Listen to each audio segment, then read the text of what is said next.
Hello everyone, my name is Paul Giancarlo, and today I will guide you through the process of creating this epic battle scene. From creating USD assets in Maya to amazing rendered output in Arnold, with fast Bifrost procedurals, workflows and matching in between. We're going to construct this epic robotic battle sequence from scratch, and we're going to unleash the powerful Maya, USD, Bifrost and Arnold workflow. So without further ado, let's get started. In this very first section, I would like to show you how quickly I can start assembling my scene with the help of Quixel and Quixel's bridge. As you might see, I have Quixel open on the right and I have Maya on the left on my screen. So I've downloaded a few assets which are already in my local folder. So you can see there's a few of them here, in order to populate that desert. So all I need to do from Bridge Quixel is just go into here and click export. As I have the Bridge plugin installed inside of Maya, it will load it in automatically. So let's go ahead and click export. You can see the message exporting to Maya. Once that asset is exported to Maya, you can see it populate right in the viewport. The good thing about Quixel is that I can see textures in the screen. So because it brings all of the texture information and the shading information into Maya. It also gives me a proper naming convention and it tells me what type of LOD I have. So in this case, I have a dense mesh. Also, if you go to the attribute editor, you might be able to see that it also contains the surface information, the material information already in it. So you can see I have color information, I have specular information, and all of the things that I need to make this look good.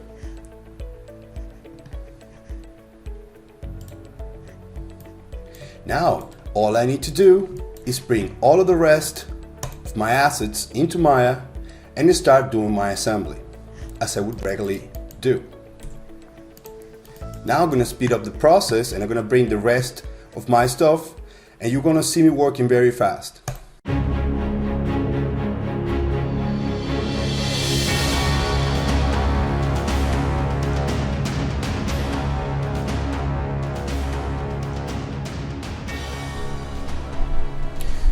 Alright, so welcome back. I'm finished adding all of the geometries from Quixel, and I have something that I'm quite happy with. So I put all this stuff into Maya manually, and it's time for me to kind of automate some other processes like adding patches of grass to the terrain. So what I want to do is want to take this piece of land and I want to populate it with this piece of grass. So as simple as that. So I'm going to make sure that it's at a ground level, and I'm going to freeze transformations, and I'm going to open now the Bifrost graph. So I'm going to create a new Bifrost graph shape, and I'm going to add my ground main into here and the grass patch into here. So this is done by clicking and holding the middle mouse button. So now what I want to do is to create a scatter points node, and I want to connect the ground main shape into the geometry, as this is going to tell Maya exactly where those points live, and it's going to scatter whatever object I want around in the way that this node decides it needs to be done. So now what I want to do as well is to create a create instance node. As we see, I have it in the recent ones, so Maya will find it and Bifrost will find it pretty quick. So next is to connect the mesh 1 into the instance geometries, and I also want to now then connect the points from the scatter node to the points of the create instance. Final step in order to see here would be to connect to an output. Now, as you might see, I start to see a lot of grass patches here. What I can do now is to take this and maybe add 10,000 of them, a little bit more. So next step now, it could be to add some random rotations, but I could, instead of use the scatter settings, instead of the scatter mode, instead of using random, I might want to use blue noise, which gives me something a little bit nicer. So next step would be to add, for me, a randomized point rotation. So that's going to be connected between the scatter node and the create instance node. Now that I have this, I need to go back into my point rotations, and I want to maybe change some of these parameters here. So I'm going to set them all back to 0, same as here, and same here. Okay, so now I have my patches of grass looking to different directions. Okay, so now I have these patches of grass laid out in my ground.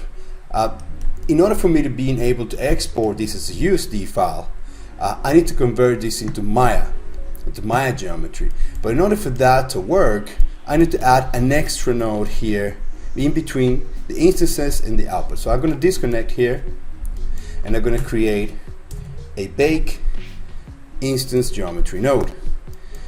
Now I'm going to connect the instances to the instances and the merge meshes into the instances output that I created before. Okay, so that's done now.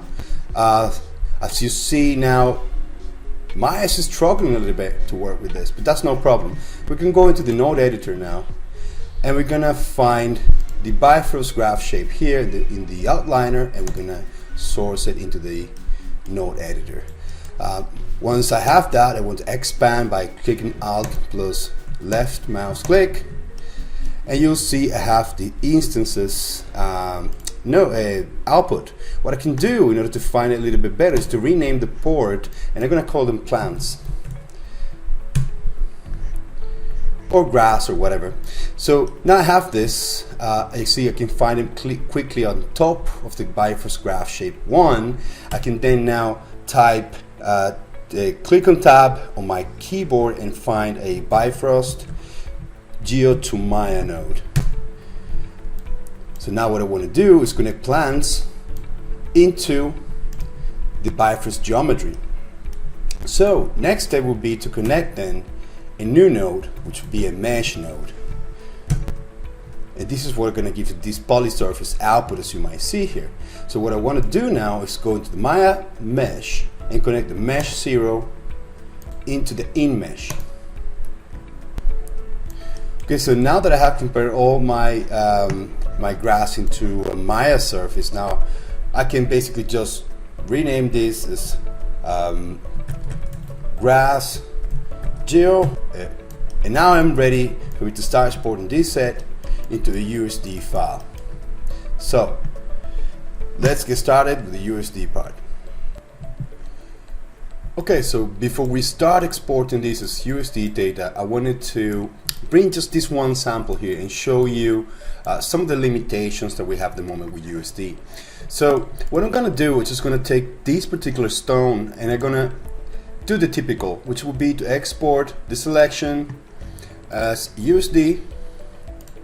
As you might see, we have Arnold USD and the USD export. And if you go down to some of the options, you will see by default you get is a USD preview surface. So first I'm going to export this as a USD preview surface, and I'm going to save it here in my USD test area. So I'm going to call that stone. I'm going to call preview material. Save that. Right, now I'm going to export it again, export the selection, but this time I'm going to use the Arnold shaders, which makes sense. That will tell you that you're going to export all the material shaders with Arnold, and it should probably render fine inside of Maya. So I'm going to do this, and stone preview, instead of preview, I'm going to call these Arnold material, and I export that. Finally, I'm going to export that again, but this time around I I don't gonna care about any of this stuff. I'm just gonna change the file type to Arnold USD. So this is going to do, this is going to take care of all the Arnold information that is needed to render inside of Maya and Arnold. So I'm going to export that, and I'm going to call this Stone USD Arnold material. I'm going to export that again.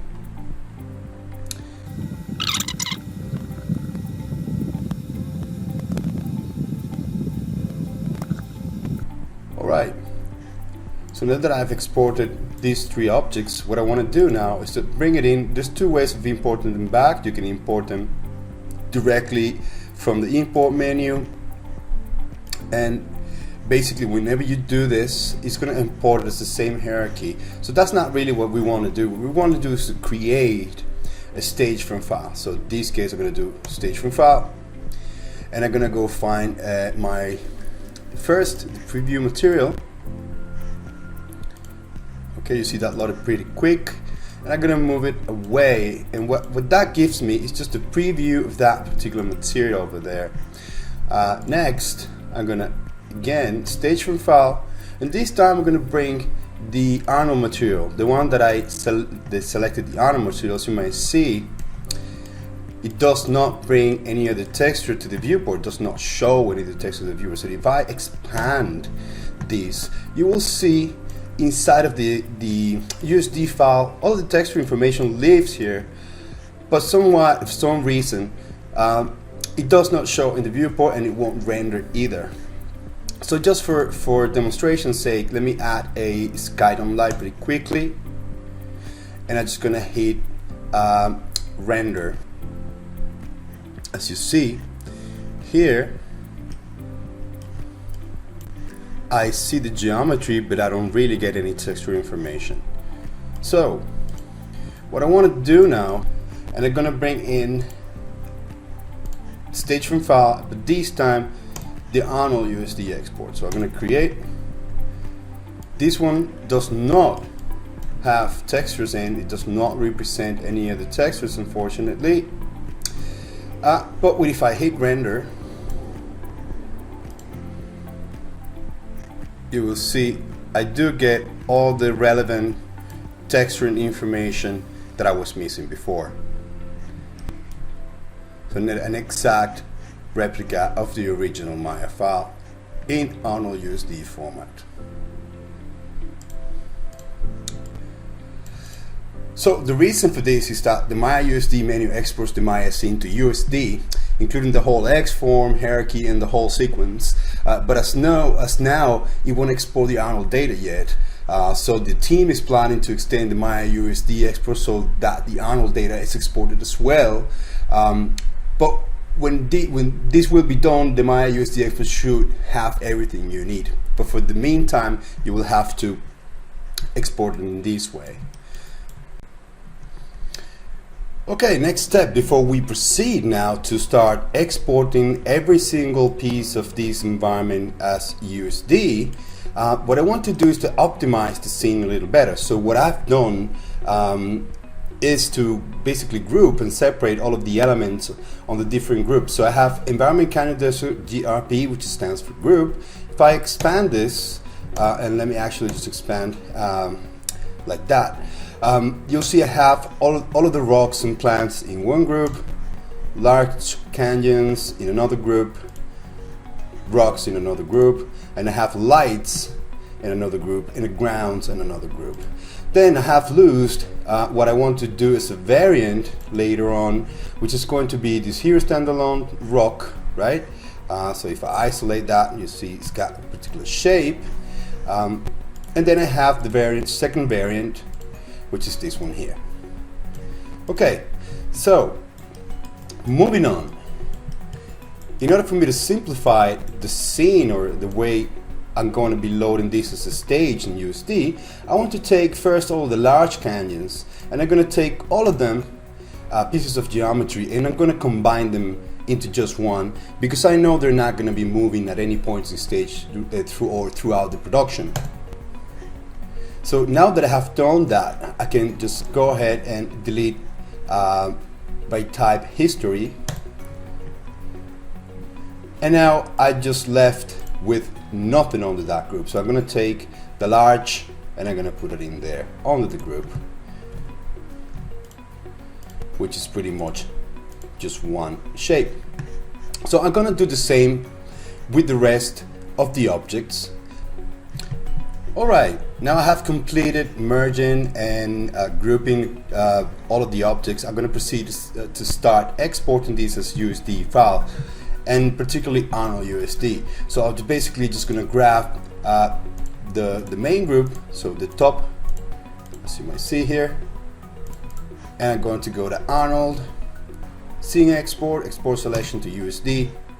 This is going to be canyon underscore large canyons, yes, and we're going to export the selection. So now I'm going to repeat steps with all of the groups, as you might see, and then we're going to proceed to import all of them back into new scene as a USD stage. So as I mentioned before, there's two ways of importing Arnold USD data into Maya. So we can either do through the standing. So if I load in standing, see I have a canyon environment stage USD. One thing that I did before is that I took all of the groups and I exported them all at once or just one USD file. But I also have all of the others separated in different groups. So in case I want to do loop development, I can always come back and bring it in, do my Arnold development, and continue to work. So when I load an Arnold through Arnold, all I get is a bounding box. I can also see shaded, but you see the representation is not great at the moment in the viewport.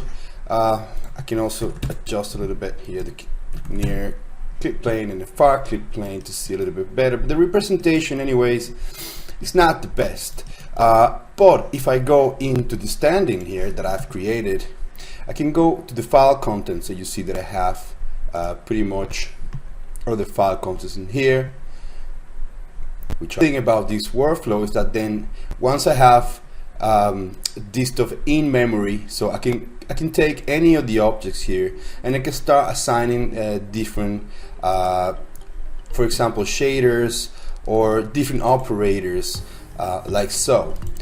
So that's the good thing about this. So if you're working on loop development, this is probably the best way. You want to do it asset per asset, like bring in separately all of the objects. So now getting that out of the way, best way to bring in this, because I want to take advantage of the layer system instead of USD, I'm going to bring it in as a stage from files. So that's what I'm going to do.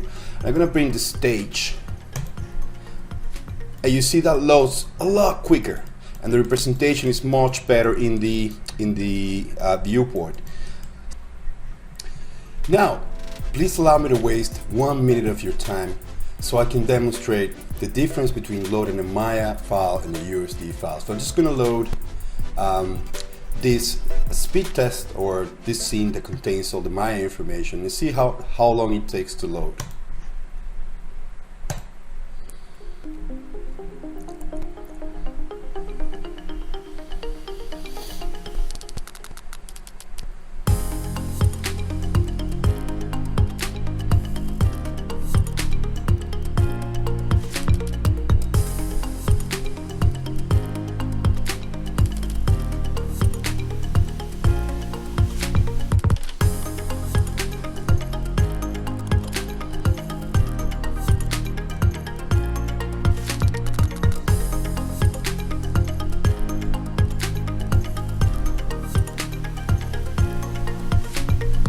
Okay, that's a minute.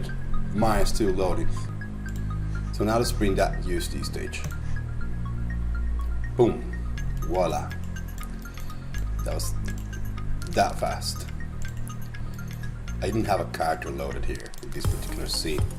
So see how fast and responsive Maya is. It's kind of a preview of what is to come in future versions of Maya USD and Arnold USD. So another thing that I want to do now is to maybe expand this and have a look at what I have here. So I see I have all of my data, there's shading data, I have a lot of information, I have all the groups that I had inside with different geometries, like in this case ground, for example, or my hero rocks over here.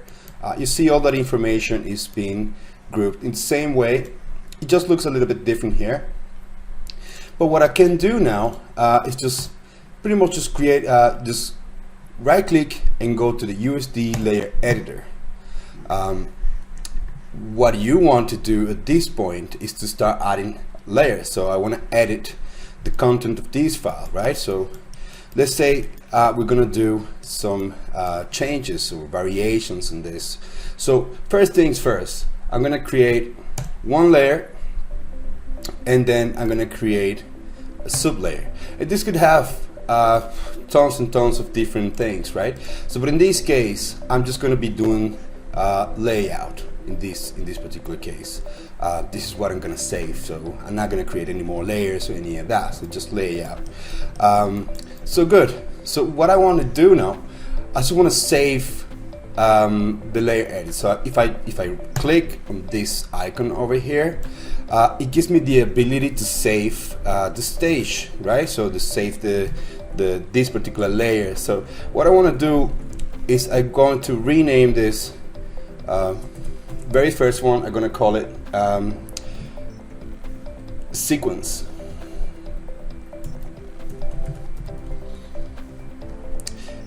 And the second one, I'm gonna call it layout. I'm gonna save the stage. So what happens here now is now I can go into the layout layer, into the sequence. That could be any sequence, and I'm gonna click on that particular icon. So I'm gonna turn it on. So what I can do now is now I can navigate. So I can come here, for example, go into my outliner and right click here and say maybe I don't want this, maybe I want to make it invisible, right? So that's there. So I want to maybe do the same with this guy. Same story, go find it and I want to make it invisible. One last thing maybe that I want to do, maybe I want to take that particular rock, that hero rock, and I want to move it around. So let's go find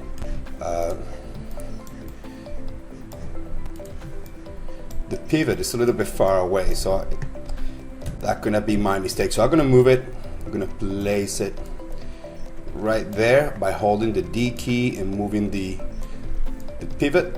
So once that's there, now I can proceed, say, to maybe rotate the rock or maybe a little bit bigger. I can make these type of changes, right? So now that I have this done, Maya is telling me that I need to save those edits. So that's exactly what I'm going to do now. I'm just going to click save, and it's going to tell me the stage one is following existing file will be overwritten sequence. Yes, you want to do it? Yes, save the stage, please. So what I have done here, so I haven't destroyed anything. In fact, all of the information still contained within the Can Use Stage USD file. So if I disable the layer, I'll see all the edits are going back to the way they were, as you may see. So the very non-destructive way of creating scene edits and maybe having this scene to propagate across different shots, like shot, say per se, shot 1 to 10.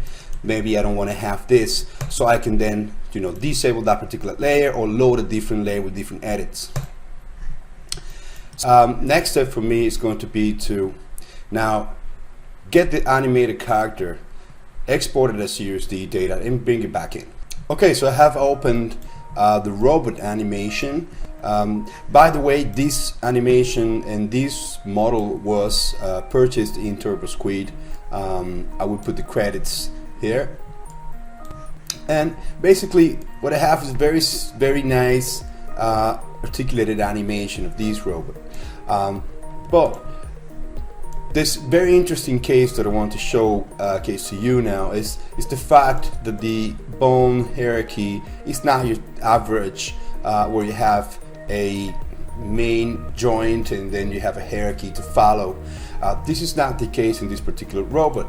So if I wanted to export it as USD and include that animation, I would have to do a little bit of a workaround. So, let me demonstrate that. So I'm gonna take that robot. Okay, so what I want to do now is just want to export this, right? And I want to export it as,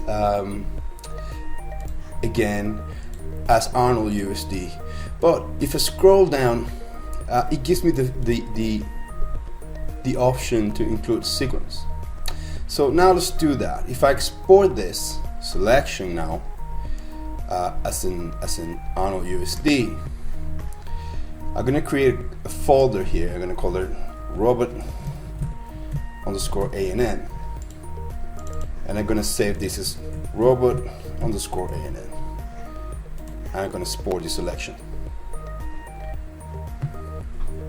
So you might see it first convert the textures, and then it's going to export frame by frame, and it's going to generate a USD sequence of files. Okay, now that I exported that as an Arnold USD sequence, I want to show you what the result is. As you might see, I have loads and loads of USD files. What I want to do now is I want to take the robot and I want to cache it as an Alembic. So I'm going to export that selection to Alembic. I'm going to make sure that I UV write the thing, because it's going to lose all the shading information. And I'm going to export that selection. So now I can go back to my webinar and let's look for cache data. I'm going to save it here in data. I'm going to create an ABC folder, and I'm going to save that as a robot underscore animation, and export that selection now. So I don't want to delete this guy because I still have some textures and things that I want to keep. So next step for this guy is going to be to I'm going to go to the cache menu, and I'm going to import that Alembic file back. So I'm going to go to data, where I saved it before, ABC robot animation.abc. Okay, so now I have it back into my file. I can hide the original one. What I want to do now, I just exported as Alembic file and re-imported it, or cached it as an Alembic file and imported it back as an Alembic. But why I've done this, I'll explain in a minute. I just need to now go in File and export the selection, and this time around I'm going to do a regular USD export. And I'm going to make sure that I have the selection range, that they're all automatically created. So this skeleton and skin cluster are automatically created. And for this, I'm going to bother about the Arnold shaders. I'm just going to keep it as Arnold shaders for the moment, even though they're not going to comply, but then we can reapply the shaders later. So I'm just going to export this. I'm going to my USD, back to my USD data. I'm just going to do this. I'm going to do as a copy, just so you see how fast that goes.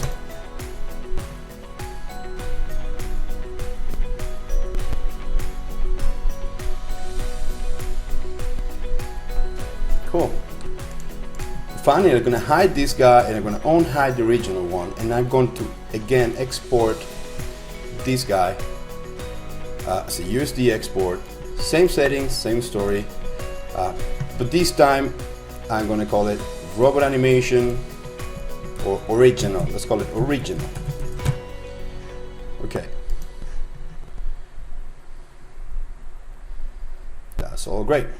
So let's hide these two guys, and now I can create a stage from file, go outside, and let's pick first the original.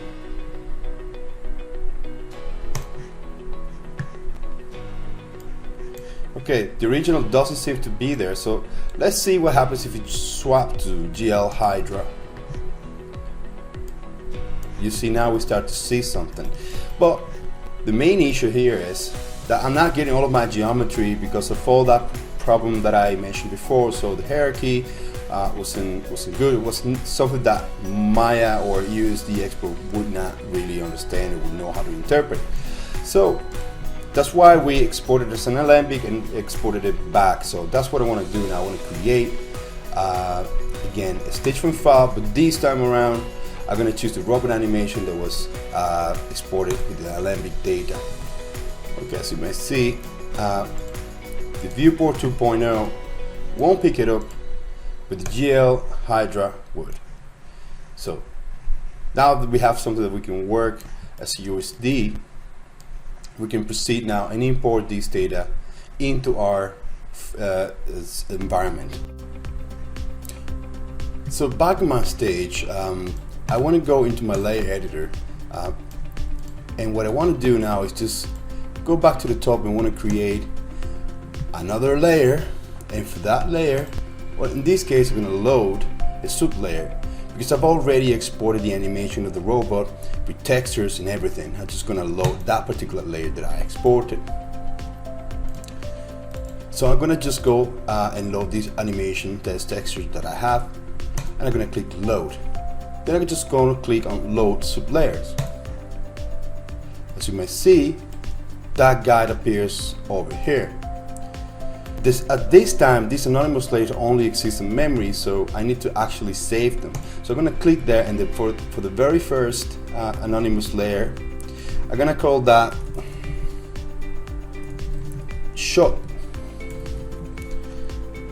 and I'm going to save the stage.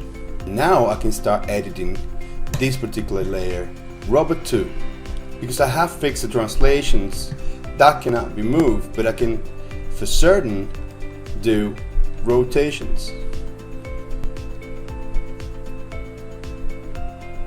So now that you have seen how to bring in a sub layer or how to load a sub layer for animation into the layer editor, I'm just going to proceed now and create a whole bunch of USD robots, and I'm going to populate this using now MASH in this case, just to do something different. I'm going to be using MASH, so without further ado, let's go and create that battle of robots. Okay, so finally in this section, I'm going to show you how to populate this ground with tons and tons of robots. So what I've done for this particular scene is I just imported the Canyon environment stage, the USD stage, and I created a ground shape here, right? So I'm just gonna have the robots to populate on this area. I don't want it to collide, or I don't want it to grow where this stuff is. So I'm just going to keep deleting some parts, like this part, the back, for example.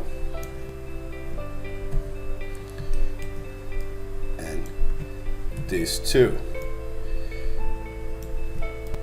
Okay, so you see what I mean, because they're going to be walking and I don't want them to basically walk through the walls. So for that reason, I'm just going to do it like this.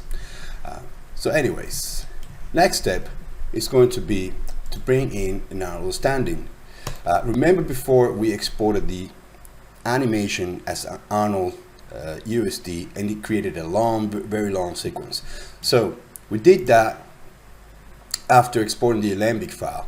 So now when we bring in this standing as USD data, now we can have the animation turned on using the file sequence here, and we can also see the shaded model. So now if we go into here, you see we have the object, and the animation is applied to it. So that's all good and fine. So what I want to do now, or next step, is maybe I want to, make this a little bit smaller. and doesn't really matter at this point where I place this particular robot. So next step is going to be to go into the mesh network, and I'm going to create a mesh network, and I'm going to make sure that I use instancers. Now I'm going to apply and close, and by default normally it would hide the original of the original standing, right? So this is the one here. So I want to unhide that, and you will see why. So now I'm going to go back to mesh, and on the distribute node I want to take the distribution type and change that to mesh. Now I'm going to grab my ground proxy, and I'm going to click on the middle mouse button, hold and drag and release it on the input mesh. So now you will see this start to populate on that particular area. So now I can add more and more and more robots. I can have maybe 200 of them or 300 of them.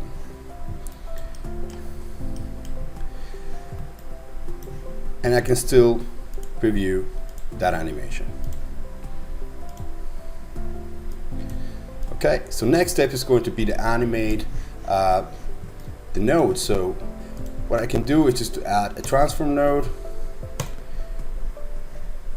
and I can fix the position so they don't cut through the ground. I can also change the rotation of them. So let's see in what direction they're walking.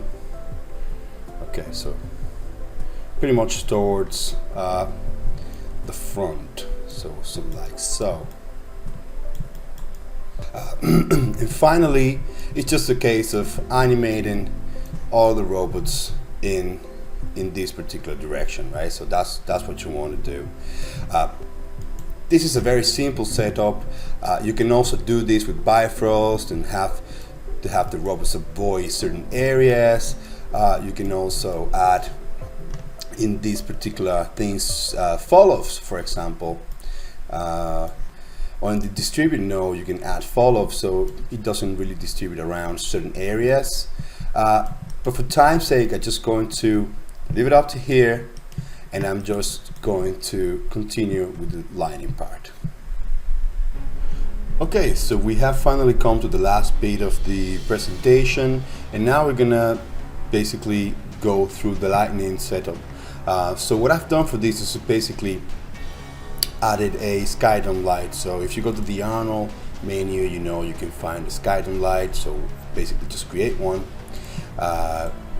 Then you can connect an HDR directly into that particular input. So I just connected a one that I already have saved, and I've adjusted some of the parameters like the exposure and things like that.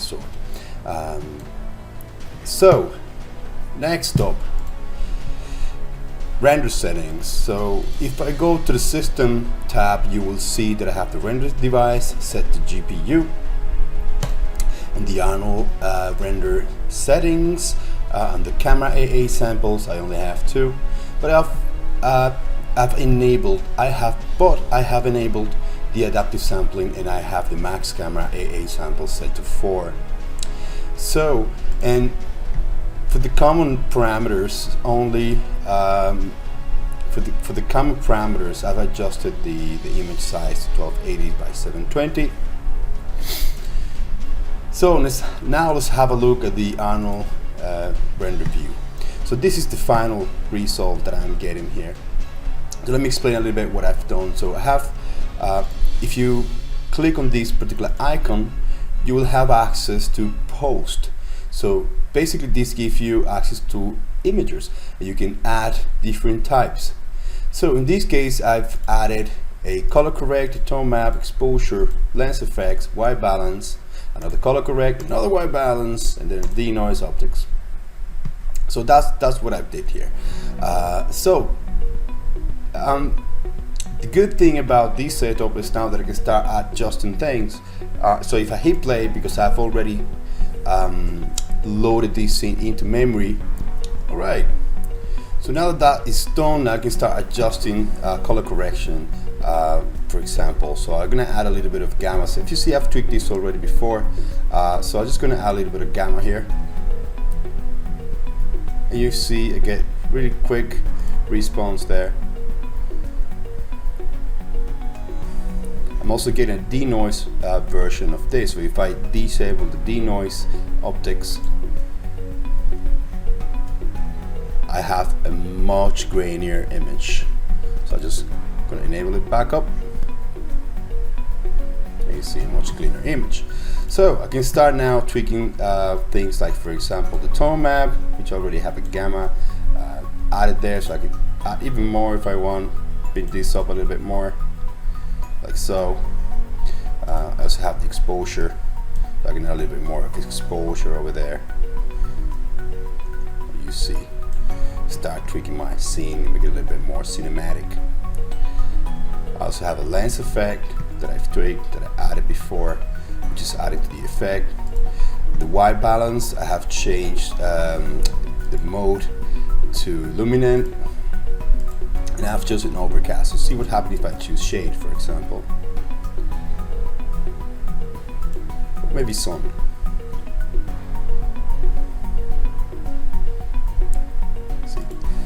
Light. So that's quite cool. So I kind of like sun because it adds a little bit of a bluish tone to it. So I can start tweaking again on the color correct, and I might want to add maybe a little bit of contrast or to the shadows. Yeah. Then I can adjust another white balance. See, I have set this one to temperature. I can add a little bit more of, warm look, or I can take it down to a much colder look. Like you see there, that's a little bit too much, too over the top. But I can start adjusting, and keep adding until I'm happy with the result. Okay. So, good thing now is that I can start to manipulate this here. As you might see, I have 3D manipulation turned on, so I can start manipulating my scene inside of this Arnold render view, and I can basically pretty fast change camera view, so I can see a little bit of the sky maybe.